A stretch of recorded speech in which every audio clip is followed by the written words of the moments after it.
Good evening, everyone. Welcome to Edgewood High School. And I see some familiar faces, so it's not your first student to come and start their freshman year. So welcome to those parents, but especially welcome to all of our new parents. We're really excited to be here with you tonight. This is a pretty important meeting. The new diploma that Indiana has cast upon us, there's a lot to it. There's a lot of different options.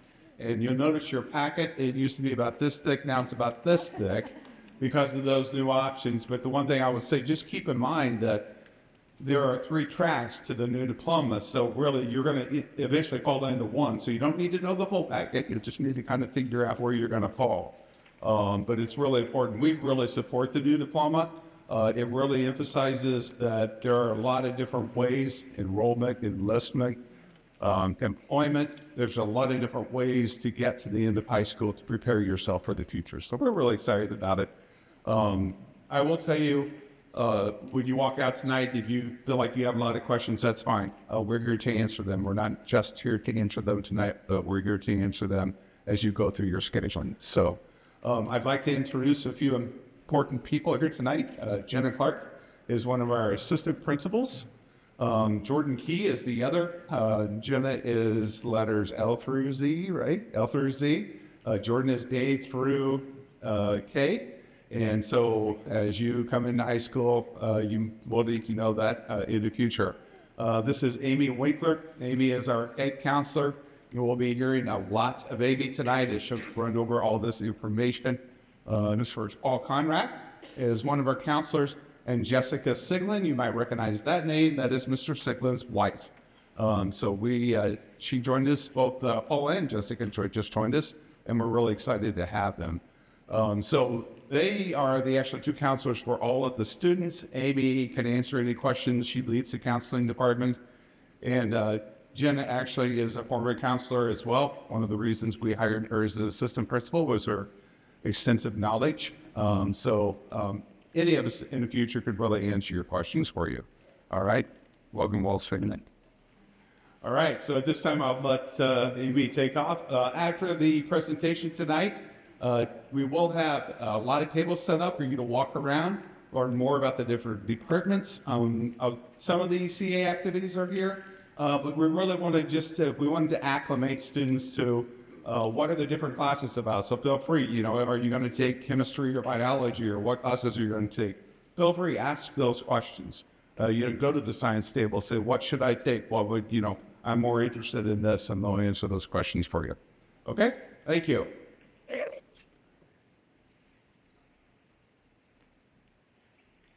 Welcome. We are so glad that you could all join us this evening. As Mr. Ackerman said, I do have a lot of information to get through. I know it can be overwhelming, especially if it's the first time that you're hearing it, but you will hear it multiple times in the future. Also, this presentation is being recorded, which I'm going to share out tomorrow. So if there's any part of it that you want to listen to again, that helps to hear it again, then you will have that opportunity as well. First, I will begin with the scheduling timeline for this year for 8th graders. I am planning to come to the junior high on Friday and presenting this information again for 8th grade students during their social studies classes. That's because not everybody has the opportunity to come tonight, of course, but also I do think that hearing it more than once is really helpful, again, because of all of the details that we do cover. And a little later in the presentation, I will explain what we mean by a graduation plan worksheet. That's where a student is working on the classes that they would like to take for next year. And attached to the back of the packet, if you picked up a packet, is a copy of a graduation plan worksheet. Years ago, we used to have 8th graders work on a graduation plan for all 4 years of high school, but we recognize that that can really be overwhelming. So at this point, we're really just having students and parents focus on 9th grade, which last year was the first year we tried that, and it seemed to be really helpful. And that worksheet we're asking students to turn in on January 30th. And then, starting February 2nd, The high school counselors will go to the junior high and meet with every eighth grader to have an individual scheduling appointment. And during those appointments, they'll go over the graduation plan worksheet that students have hopefully already turned in, answer questions, just verifying that the students included everything they need to include, give some guidance if necessary. And those appointments are very helpful. Parents are welcome to attend. You're definitely not required to. By the time this presentation ends, all of the eighth grade appointments should be posted in two places out there in the commons. One is right outside the store, and the other one is behind the Hoosier Hills table. So if you're interested, parents, in attending, you can take a look to see when your student's appointment is scheduled. I will say that they are only 15 minutes long, so the counselors do have to be very efficient with those appointment times. It's typically plenty of time since we're just looking at the ninth grade year, but it is because they're scheduled all day long, they do have to really stick to that schedule. Of course, we probably have all heard there's maybe some winter weather coming in. Hopefully that doesn't impact this scheduling timeline, but if it does, of course, we'll just be sure to communicate with you if any changes. All right, so I'm going to spend quite a bit of time talking about the Indiana diploma requirements. If you have older students, they are new requirements for you. But if this is your first student entering high school, it's just diploma requirements.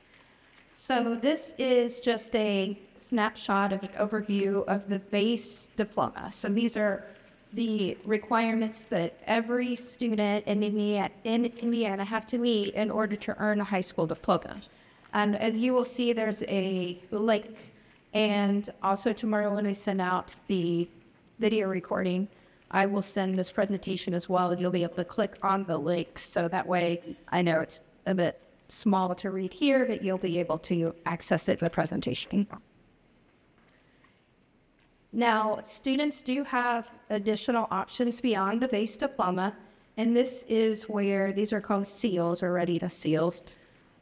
This is where the state is attempting to put in more diversity, more options for students instead of just having every student fulfill all the same requirements.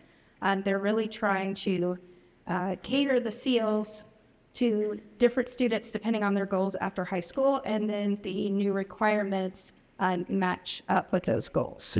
So across the top in kind of the yellow or gold banners, you'll see three different categories. The first one is enrollment. So students who are planning to enroll in college or some type of education beyond high school, if you go down that column, there are two different types of seals, which I'll discuss in a second. But those seals under the enrollment column are designed to best prepare students to enter education beyond high school. The second column is called employment. So students who plan to enter the workforce right after high school, those seals are geared toward that goal. And then the third column on the left would be the enlistment and service. So especially students interested in joining the military. Again, the requirements for those seals would best prepare students for that path. Now, I mentioned there are two different types of seals. Now, going across where it says honor seal.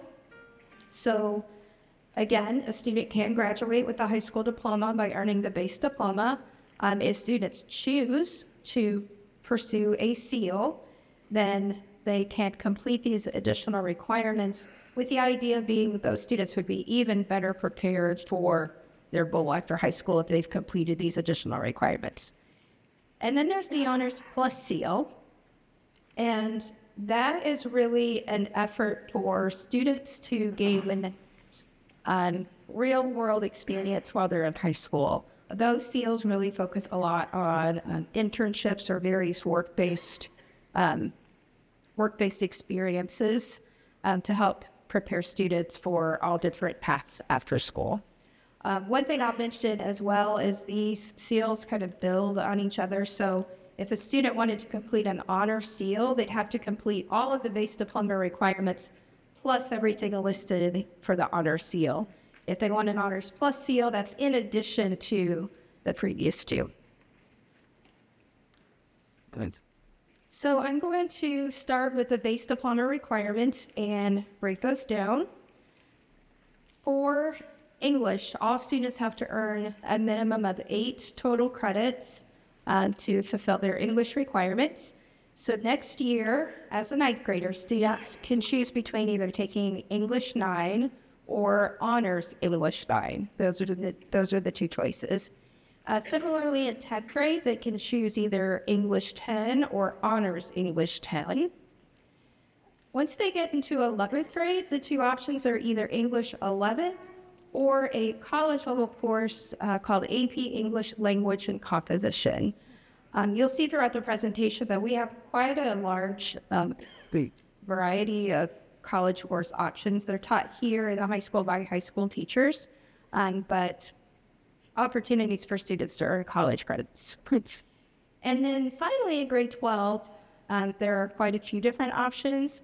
With this diploma, the new diploma, all students must fulfill what's called a communications-focused course. And there are a few different classes that fulfill that requirement. And one is, the most common is speech. Yeah. So your students can take a speech class, but there are some alternatives as well. Journalism counts as a communications-focused course, so does yearbook, and then we have speech, or we have a college-level speech class as well. So students that take journalism or yearbook, journalism can be taken in ninth grade, but it is a year-long class. So even though students need one semester of a communications-focused course, if they choose journalism, then they do have to take that for the full year. Same with yearbook. After a student's taking journalism, they can go into yearbook or newspaper if they choose to. If they choose speech as their option, they can take the high school level speech class. It's primarily a senior level class. Some juniors can choose to take that. The college level speech has to be taken in 12th grade. So lots of options there, but just wanted to emphasize that students do have to take a communications course.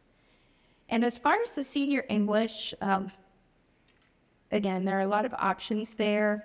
Your counselor will be able to recommend appropriate courses for you depending on your goals, and those goals might change throughout high school, and that's perfectly fine.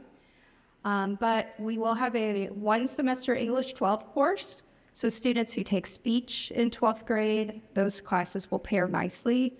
Or we do also have a couple of different college level English courses that students can take as well. Next, I will move on to math. And math probably has the biggest variability because it all depends on what math Black students are taking this year. So math does follow a certain sequence, which is listed at the bottom of the slide. But for example, students who are in Math 8 this year will take Algebra 1 next year as a ninth grader. If your student is in Algebra this year, then they'll take either Geometry or Honors Geometry next year. And I believe there's some students taking Geometry this year. Then they would move on to either Algebra 2 or Honors Algebra 2 next year. We do not have an Honors Algebra option. We do get that question a lot, but what students move into Geometry or or Algebra 2, then there are options for Honors level courses. So, excuse me. So next year, again, the majority of students will take Algebra 1, but if your student already has those credits, then they would take a different math class. So for the base diploma, all students have to complete Algebra 1 and Geometry and a third year of math. That third year of math could look very different for different students. It could be if your student is interested in going on to college, then they will want to take Algebra 2. If your student is more interested in going into the workforce or the military, and they may not need the Algebra 2 class as much, then this is math might be an appropriate option for them. This is where those annual scheduling appointments really come in handy because, again, a student's counselor will be able to recommend the best classes for them. Also, all students have to take a semester of personal finance, and that class will be taken in 12th grade. All right, so the next category is called Science, Technology, and Engineering. All students have to take Computer Foundations. I know some students are taking that this year. If not, then they will need to take that class next year in ninth grade. And again, that meets for half the year. Students also have to take either Earth and Space Science or Biology next year. And students who are completing algebra in junior high will also have the option of taking honors biology. That's an option as well. Now, when it comes to the additional credits, because I need a total of 7, there's a lot of options. As you can see there, there's a long list for their 2 additional science credits. Okay, for their 2 additional science credits, there's quite a long list there. As time goes on, your students will be more familiar with the different course offerings. And again, depending on what they're interested in doing after high school, some might be more appropriate than others. And then finally, students have to complete 2 additional STEM credits to get to the 7 total credits. A lot of options again for the STEM requirement. If they take an extra math or science course beyond what we've already covered as the base requirements, that could count. Or there's a list of courses that the state has identified as STEM courses as well. So lots of choice there. A lot of this is, going to come after ninth grade, so your student doesn't have to make all of these decisions right now, but we just want to make sure you're aware of all of the requirements. Next, we'll talk about social studies. Students must have a total of 5 credits for social studies. Now, I'm going to skip down a little bit to the last line where it says world perspective. So one of the requirements is a world perspectives course, and the options for that are either geography and history of the world, which is typically taken in grades 9 or 10, or the 3rd level of a world language, and we currently offer German and Spanish. So they wouldn't take the 3rd level of a world language until their junior year. A lot of students going into high school may not really know if they want to take that much of a world language. So most students will likely meet that requirement by taking that geography class. Again, it's typically taken in grades 9 or 10. Also, all students in grade 11 have to take U.S. history, which they can take for either high school credit or as a college level course. And in 12th grade, they will take a semester of either U.S. government or a college level government class.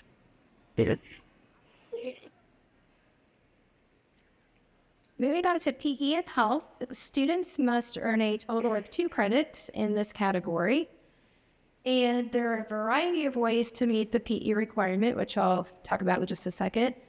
All students will take a semester of health and wellness in 10th grade, so that's one of their 2 credits. There are a lot of different ways to meet the PE requirement. One way is to take our traditional PE1 course. Another option that students have is to choose one of the PE electives that we offer, which are listed up there. And then finally, students do have the option to get a PE waiver. So that means they're meeting the PE standards in another way, not through an actual PE class. For the PE waiver, if a student completes one of the following in the chart above in good standing, and the coach or choir or band director determine if the student is in good standing, if they complete that activity, that students can apply for a waiver, and that's how they're fulfilling their PE requirement without also taking a PE class. Also, all students must have a credit of prep for college and careers, which is most, if not all, 8th graders do take that course.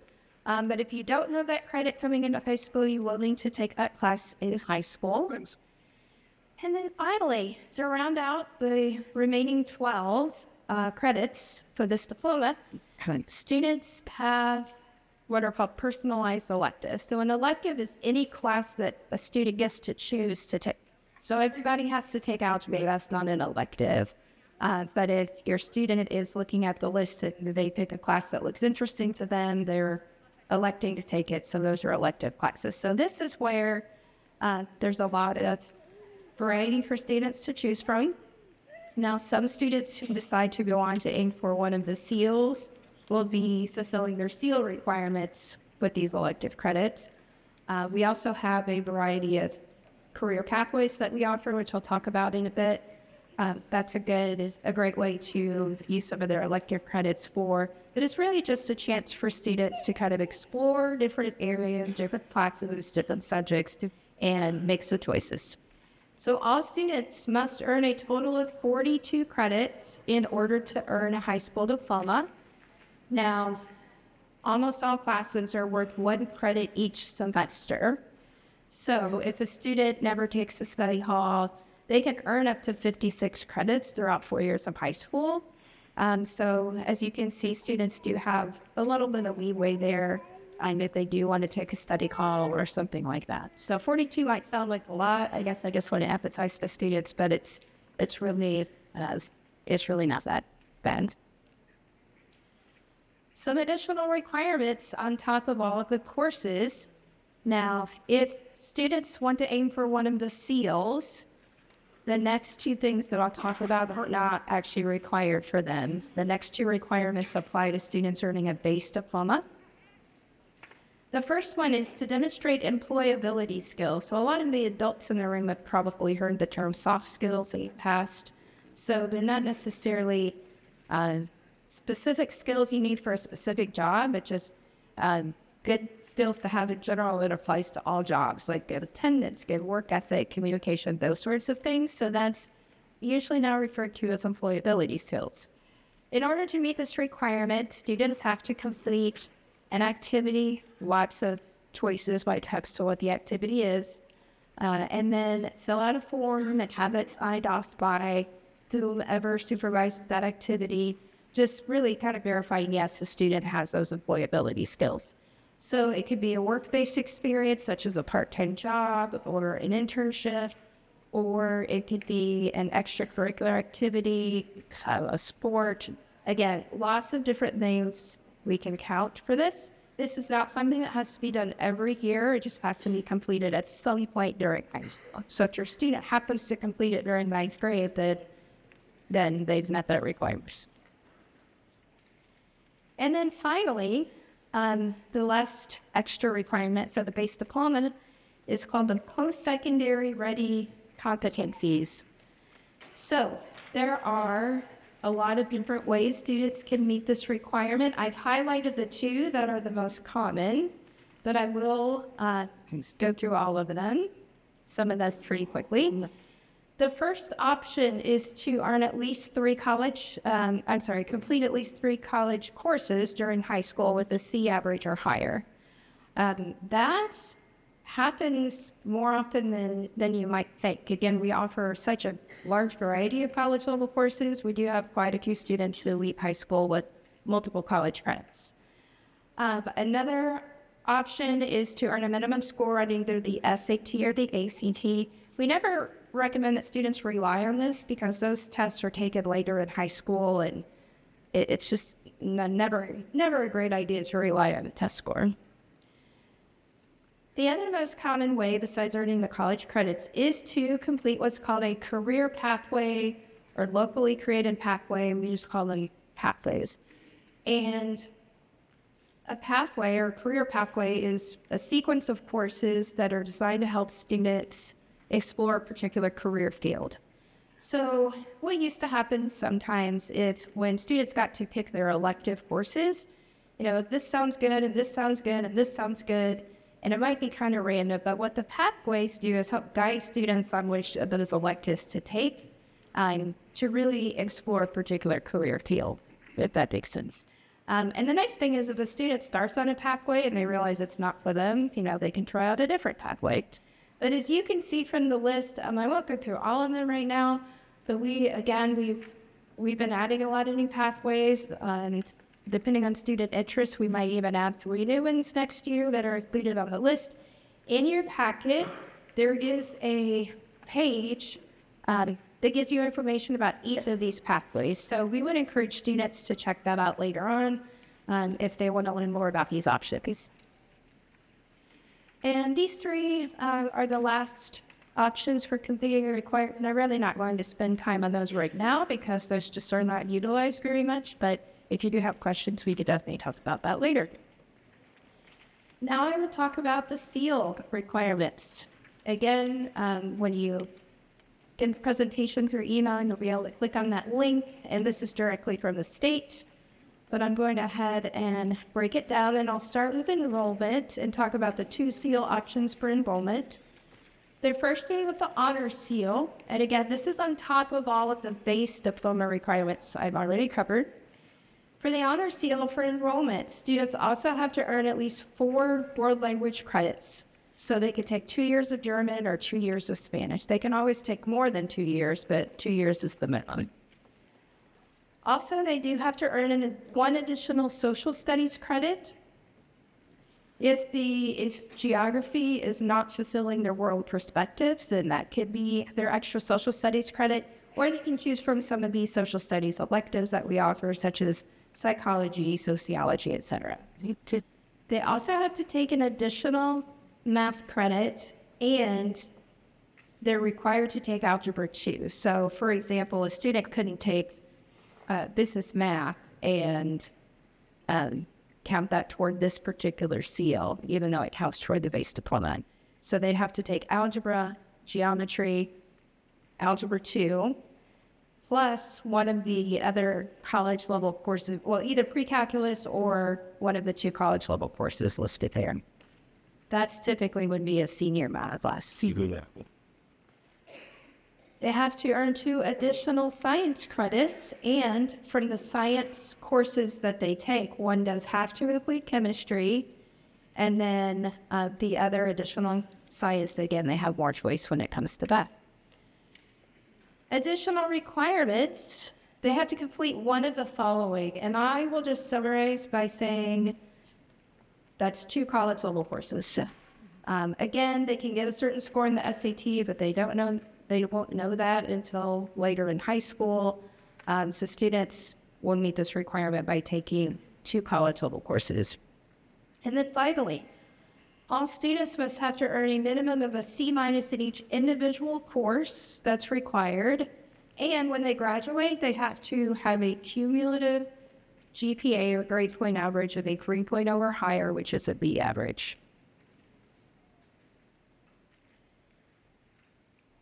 Now I will move on to the Honors Plus SEAL for enrollment. So everything we talked about so far, plus everything that's listed on this slide.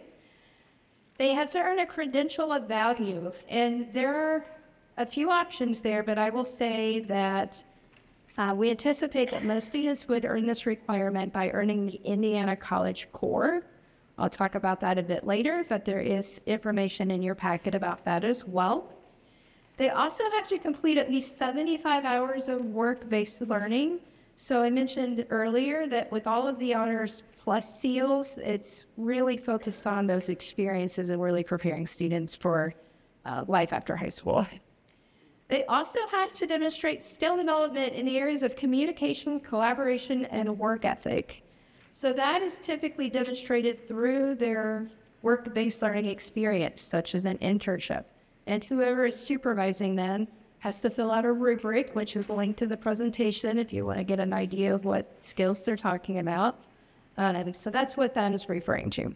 The one thing I want to emphasize the most about this particular SEAL, and this only applies to this SEAL, is that Indiana has created the Indiana Resident Admissions Rule that says any student who earns the Enrollment Honors Plus SEAL will be automatically accepted to all Indiana public institutions. So that's a pretty big deal. But it's also important to know that doesn't guarantee them entrance into all of the academic programs at the college. So for example, a college, Purdue has extra requirements for students going into engineering, and some colleges have additional requirements for students going into nursing. So it's not a guaranteed admission into the engineering program, but it is guaranteed admission into all public Indiana colleges and universities for students that earn this SEAL. Next, I'll move on to the employment category for students interested in starting their career right after high school. So for the honor seal for employment, students have to earn a credential of value, and in the presentation, you'll be able to click on the link to see the very, very long list of credentials that would count. They also have to complete a pathway, which we've already talked about pathways, and then also complete an approved career preparation experience. And once again, there's a link there to more about that. So all of these requirements are really geared toward preparing students for the world of work. Additionally, they need to complete 150 hours of work-based learning, demonstrate that skill development that we talked about in the previous seal, and there's an attendance goal because, again, part of that employability skills, one of the big ones is good attendance. So the attendance goal is at least one school year with no more than 3 days of unexcused absences, or no more than 3 unexcused absences at their 150 hours of work-based learning. The Honors Plus seal for enrollment says that students also have to earn a credential of value such as a technical certificate or an industry certificate, and that's where they're learning those skills that are going to help them get a job in a particular field. They have to complete 650 hours of a work-based learning experience and demonstrate those skills that we discussed previously. Now I will move on to the enlistment category. For the enlistment honors seal, all students will have to take an introduction to public service course.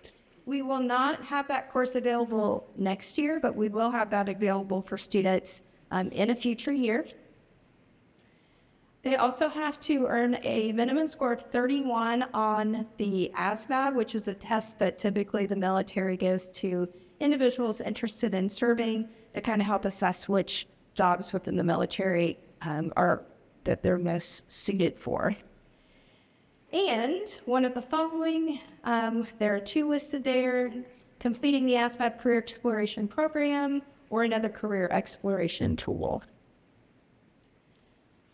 They also have a similar attendance goal, 1 year with no more than 3 days of unexcused absences, and once again, demonstrating those skill development. The Enlistment Honors Plus seal. These students have to achieve a minimum of 50 on the ASVAB test, or enroll in ROTC at the collegiate level, or be accepted into a service academy. And they have to demonstrate excellence in leadership through one of the following, which includes completion of 100 hours of public service, holding a leadership role in an extracurricular activity, or completion of 2 seasons of a team-based physical sport or activity. All right, so that's the base diploma and all of the seal options. So those are the diploma requirements. There are some additional things that all students will be doing during high school that we want to make you aware of. In grades 9, 10, and 11, students will take the PSAT, which is a great practice for the SAT. The SAT is a state requirement that every 11th grader take the test. There's not a minimum score that students have to meet in order to graduate, but they all have to take the test. Additionally, a pretty new requirement, which has been a really great thing, are career discovery meetings, or CDMs. All students in grades 11 and 12 are required to have a 30-minute CDM, and we have been very fortunate to add a career coach to our staff. She'll be available in the Cobbings if you want to stop by and talk to her, Susan Harrington. She's done an amazing job on creating these CDM opportunities for students. So these aren't things that students have to go out and do on their own. She's worked really hard to establish, she'll have college representatives come in to meet with students. She's had military representatives. If students are interested in a very specific career, she's gone out and find somebody who works in that career field to come in and meet with that student. It's been wonderful for students to get to not only hear information, but ask questions because they're typically like really small groups as well. So this is a good thing. Okay, so a couple of things before we get into the details of that graduation plan worksheet. I've mentioned the word credit a few times. So we just really want to emphasize to students, because when they get to high school, it's really the first time that this takes effect. But students, you have to earn credit for a course. You have to pass a course in order to earn the credit. And as you saw from the requirements, you have to earn a minimum number of credits in order to graduate. So we just want to emphasize to always take your classes seriously from the very beginning and put in your best effort, because it all doesn't matter for day one. And what you're doing right now in junior high also really matters, because you are setting yourself up for habits that will carry over to next year. Also, all of the semester grades that you earn for all of your classes will end up on a document called a transcript. And if you apply to college, or sometimes if you're applying for a job or a scholarship, they want to see your transcripts, and they're going to see every single semester grade that you earn. So again, you really just want to put your best effort in from day one. Another thing that's important to know when it comes to scheduling and choosing classes are some classes have what are called prerequisites, which means some classes you have to take a different class first before you can take the course. And you'll have to pay attention to that when you're picking your classes for next year. One example is if you want to take drawing, you actually have to take 2 other art classes before you can take drawing. So you'll just really have to, like I said, pay attention to those rules. This is a snapshot of the graduation plan worksheet, which is attached to the back of the package. It's also available on our council's website. I'll include a link to it when I send the email tomorrow. But this is what we would like for students and families to do their best to fill out prior to the student's scheduling appointment. And again, this really just focuses on 9th grade, so much easier than it used to be. But at the top, we do provide students an opportunity to check what they might be interested in terms of the base diploma, or if they think they might want to complete a SEAL, which one might that be? Again, there is no pressure in terms of this is not set in stone. We completely understand that students may not really know at this point, or they might think they know and they change their mind later on, and that is all fine. But it's usually good to start with a goal. It also helps the counselors recommend classes for the students depending on what they're interested in. So we do ask that students answer the questions at the top, and then in the middle section, we created check boxes to try to make it simple. So for example, where it says English, it lists the 2 classes students can choose from, and they just check which one they're interested in. So at the bottom, there are empty spaces for students to fill in. So most students, after they've checked off all the requirements, usually their schedule is full. So most students will have room for electives or classes that they get to pick from, and that's where they will write those in at the bottom. When your student thinks they're done, if you can please just count that you have 7 classes each semester to make sure that you have enough or not too many. And again, during the scheduling appointment, the high school counselor will be sitting down going over this with the students and parents if parents are there, double checking it that everything adds up correctly and that it looks correct, answering questions, etc.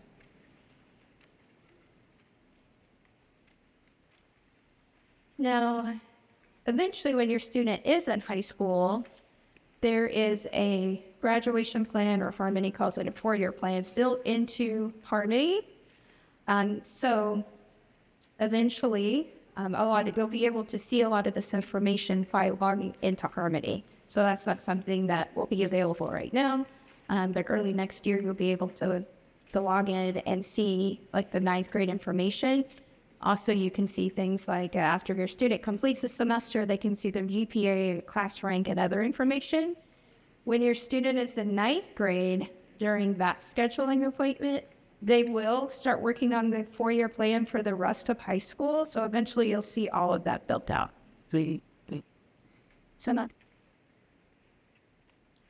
Okay, so this is usually the most interesting part for students, but what courses can they choose from? So, in your packet, and again, this will also be shared via email tomorrow, there is a piece of paper, it's two-sided, that lists all of the classes that we currently offer at the high school. Now, I didn't print in color this year, so ignore the part about lead. You can identify 9th grade classes by there are 3 stars after the classes that are available for students in 9th grade. So that's what you'll want to pay attention to for the 9th grade schedule. We went ahead and listed all of them so you can kind of get an idea of what's ahead.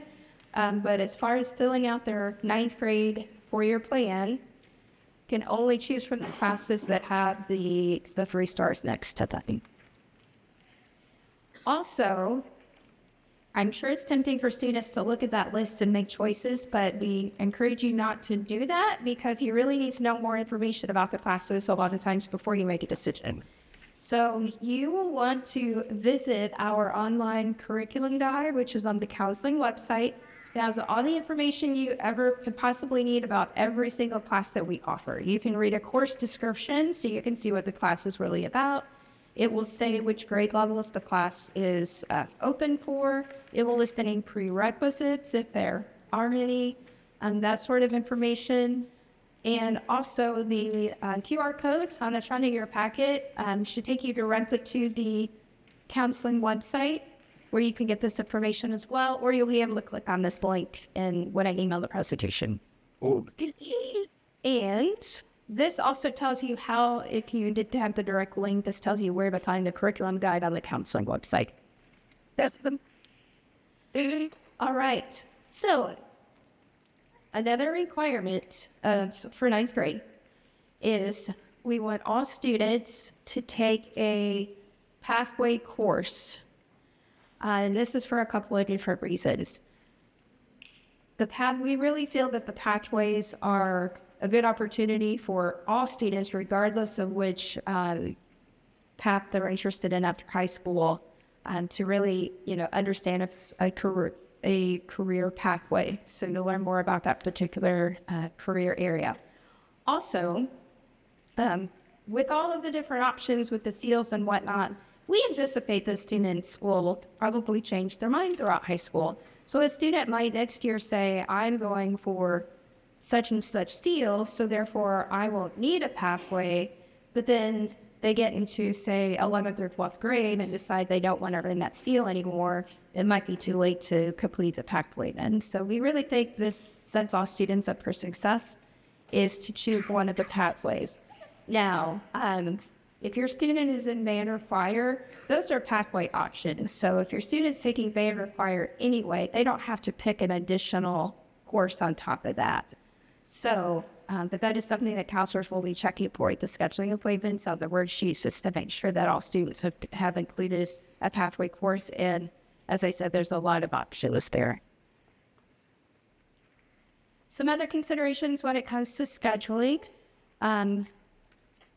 A lot of students that do have an IEP are recommended to take basic skills development. I think it might be called Resource at the junior high. It's a very similar course. We also have a class called Foundations for Success, and there's a description here, but that really is to help students learn skills such as study skills, organization. So if your student needs extra help in that area, that's something you could talk to your counselor about. Space is limited on those. We try to keep those classes really small so students can get individualized attention. But I believe our foundations teacher is out in the comments if you wanted to talk to her for more information. Also, in our IOC designs here that we have at the high school, which is similar to your design lab at the junior high, students are occasionally able to have an internship. So if that's something you're interested in learning more about, you can ask about that as well. So we do have Mrs. Wilson as our IOC person. She is here this evening. Some other important policies that you want to be aware of, especially if your student is taking a high school level course at the junior high when they're still at junior high, such as algebra. Really, most are taking the prep for college and career, so this really applies to pretty much all students. If your student doesn't pass the class and earn the credit, or if they aren't satisfied with the grade that they earn, then if they choose to retake the class, they really need to do that the very next year. So, don't save it until 12th grade. They really need to retake that in 9th grade.